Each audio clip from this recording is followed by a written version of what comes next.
तो चलो हम आज के अंक में पिछली बार 58 वाले दोहे पे रुके थे, तो उसी से आगे बढ़ते हैं। तो ये शिव पार्वती के बीच का संवाद जो भी अंत हुआ, जब उन्होंने वो वापस कैलाश पर्वत पे आगे हाँ मतलब पद्मासन कर लिया, तो उसके बाद फिर और सती जी को त्याग दिया। तो उसके बाद का वो वर्णन है। तो ये दोहा ऐसे था पिछली बार जहाँ रुके थे। सती बसहि कैलाश तब, अधिक सोच मन माही, मरमु न कोई को जान कछु, जुग सम दिवस सिराही। तब सती जी कैलाश पर रहने लगी। उनके मन में बड़ा दुख था। इस रहस्य को कोई कुछ भी नहीं जानता था। उनका एक एक दिन युग के समान बीत रहा था। नित नव सोच सती उर्भारा, कब जेहूं दुख सागर पारा।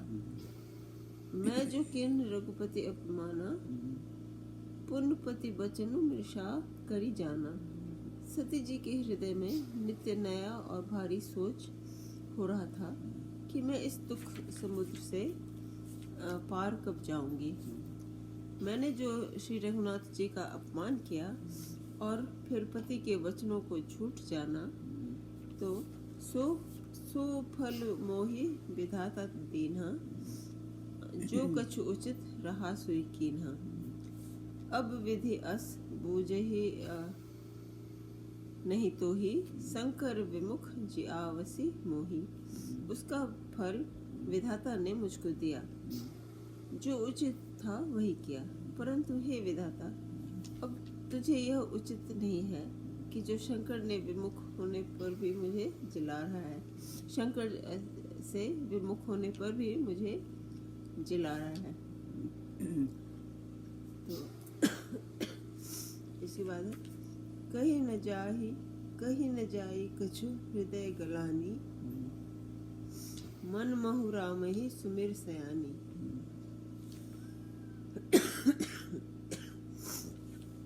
जो प्रभु दीन दयालु कहावा, आरती हरन वेद जसु गावा। सती जी के हृदय की ग्लानि कुछ कही नहीं जाती। बुद्धिमती सती जी ने मन में श्री रामचंद्र जी का स्मरण किया और कहा, हे प्रभु, यदि आप दीन दयालु कहलाते हैं और वेदों ने आपको यह यश गाया है, आपका यह यश गाया है कि आप दुख को हरने वाले हैं, तो मैं विनय करूं कर जोरी, छूटहि बेग देह यह मोरी। जो मोरे शिव चरण सनेहु, जो मोरे शिव चरण सनेहु, मन क्रम वचन सत्य व्रत एहु। तो मैं हाथ जोड़कर विनती करती हूँ कि मेरी यह देह जल्दी छूट जाए। यदि मेरा शिव जी के चरणों में प्रेम है और मेरा यह प्रेम व्रत मन वचन और कर्म से सत्य है, तो इसके बाद दोहा है, तो सब दरसी सुनिए प्रभु, करो सो बेगी उपाय, होई मरनु जहि विनहि श्रमा, दुसह विपत्ति बिहाय। तो हे सर्वदर्शी प्रभु, सुनिए और शीघ्र यह उपाय कीजिए जिससे मेरा मरण हो और बिना ही परिश्रम यह असह्य विपत्ति दूर हो जाए। तो इसके बाद की चौपाई है, यही विधि दुखित ब्रजेश कुमारी, अकथनीय दारुण दुख भारी। बीते संवत सहस 87, तज समाधि शंभु अविनाशी। दक्ष सुता सती जी इस प्रकार बहुत दुखित थी।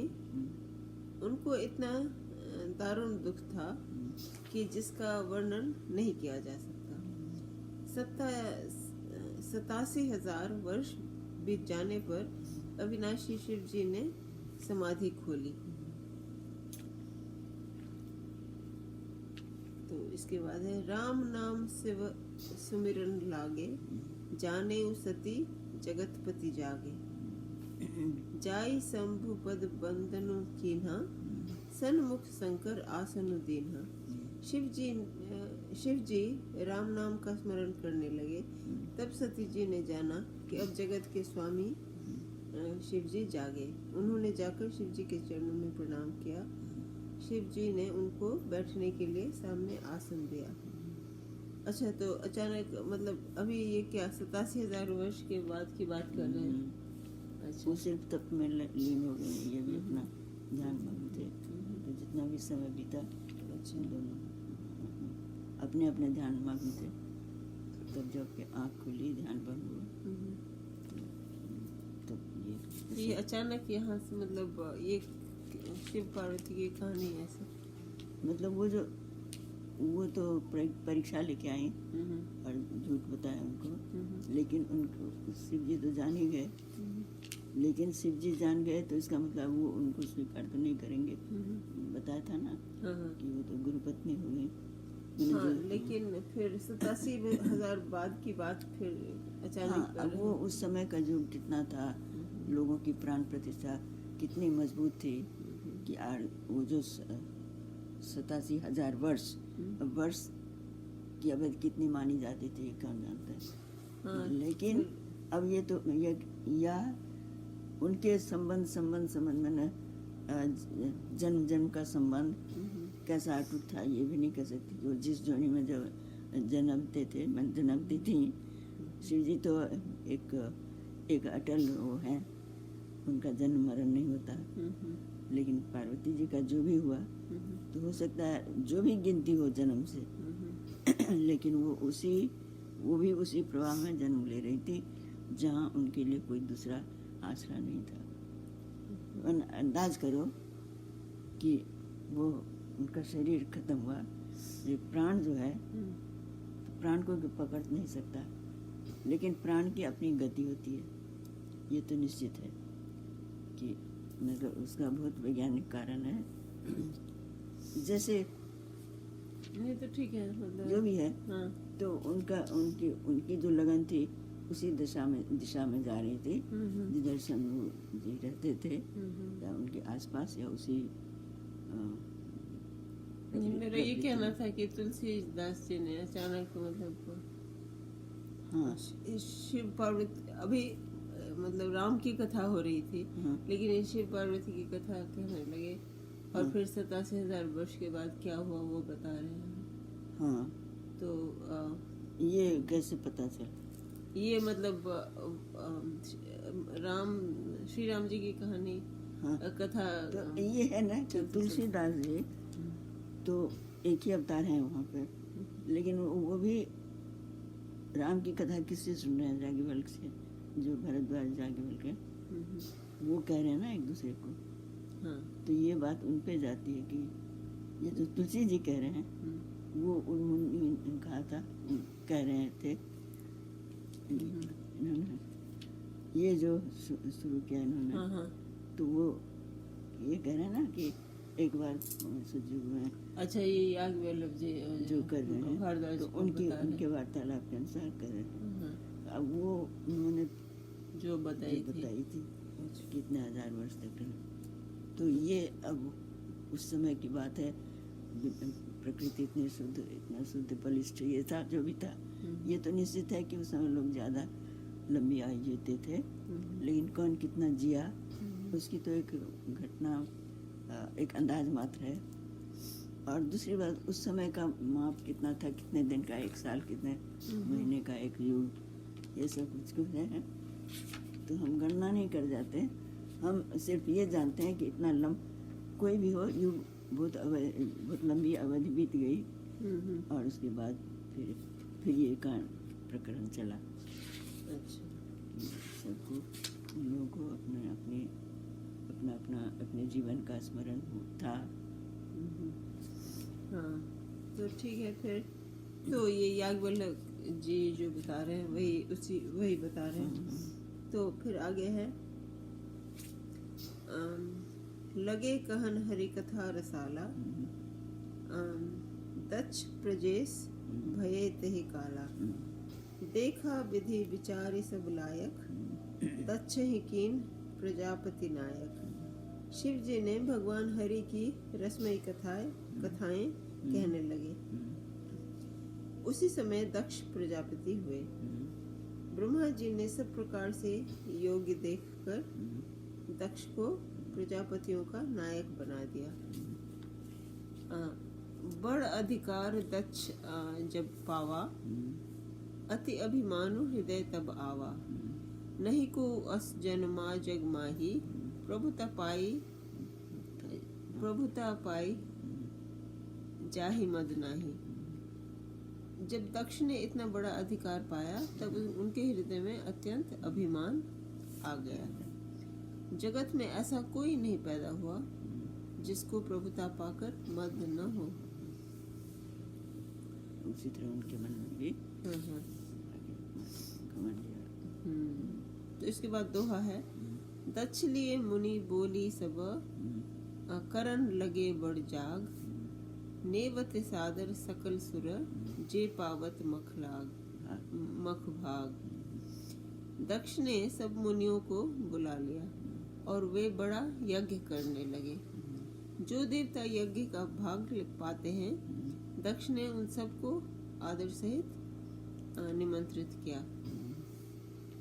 तो इसके बाद चौपाई है, किन्नर नाग सिद्ध गंधर्वा, बंधु समेत चले सुर सरवा। विष्णु विरंची महेशु बिहाई, चले सकल सुर जान बनाई। दक्ष का निमंत्रण पाकर किन्नर नाग सिद्ध गंधर्व और सब देवता अपनी अपनी स्त्रियों सहित चले। विष्णु ब्रह्मा और महादेव जी को छोड़कर सभी देवता अपना अपना विमान सजाकर चले। तो इसके बाद है, सती बिलो के व्योम विमाना, जात चले सुंदर विधि नाना। सुर सुंदरी करही कल गाना, सुनत श्रवण छूटे ही मुनि ध्याना। सती जी ने देखा अनेकों प्रकार के सुंदर विमान आकाश में चले जा रहे हैं। देव सुंदरियां मधुर गान कर रही हैं, जिन्हें सुनकर मुनियों का ध्यान छूट जाता है।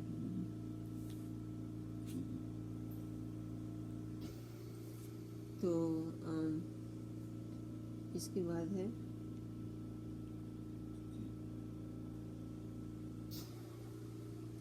पूछे तब शिव कहे बखानी, पिता यज्ञ सुनि कछु हर्षानी। जो महेश मोहि आयसु देहि, कछु दिन जाय रहो मिस एहि।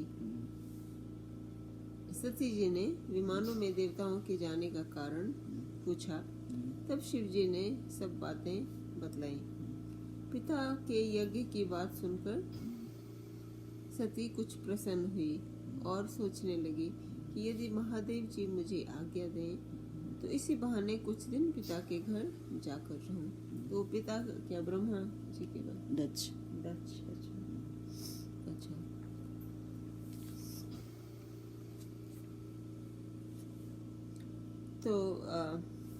तो उनको भी उस यज्ञ में भाग लेने का मन था, मतलब उनकी इच्छा हुई। तो पिता कह के उन्होंने सब ये किया ना। तो उनकी बेटी हुई तो उनको नहीं अब तक निमंत्रण आया था। तो इसीलिए सोच रही है अगर मृतात्मा भी जाती तो क्या होता ना कि अभी तक क्यों नहीं आया, कुछ प्रतीक्षा होती है, कुछ प्रश्न होते हैं मन में। ये तो ऐसा तो नहीं होता है कि निमंत्रण का इंतजार करिए। बोल रहे हैं कि अगर महादेव जी मुझे आज्ञा दें तो इसी बहाने कुछ दिन पिता के घर जाकर रहूं। मतलब पिताजी से तो आज्ञा की जरूरत वही बात है ना। तो आगे पढ़ो तो पता चले। तो आगे है, पति परित्याग हृदय दुख भारी, कहीं न निज अपराध विचारी। बोली सती मनोहर बानी, भय संकोच प्रेम रस सानी। क्योंकि उनके हृदय में पति द्वारा त्यागी जाने का बड़ा ही दुख था, पर अपना अपराध समझकर वे कुछ कहती न थी। आखिर सती जी भय, संकोच और प्रेम रस में सनी हुई मनोहर वाणी से बोली। इसके बाद दोहा है, पिता भवन उत्सव परम, जो प्रभु आयसु होय, तो मैं जाऊं कृपायतन, सादर देखन सोई। हे प्रभु, मेरे पिता के घर बहुत बड़ा उत्सव है। यदि आपकी आज्ञा हो तो हे कृपाधाम, मैं आदर सहित उसे देखने जाऊं। तो ये यहाँ पे दोहा खत्म होता है, दाहिने पीठ पे। तो ये आज का खत्म करें, फिर आगे अगली बार होगी। तो ठीक है, तो आज का अंक यहीं समाप्त करते हैं।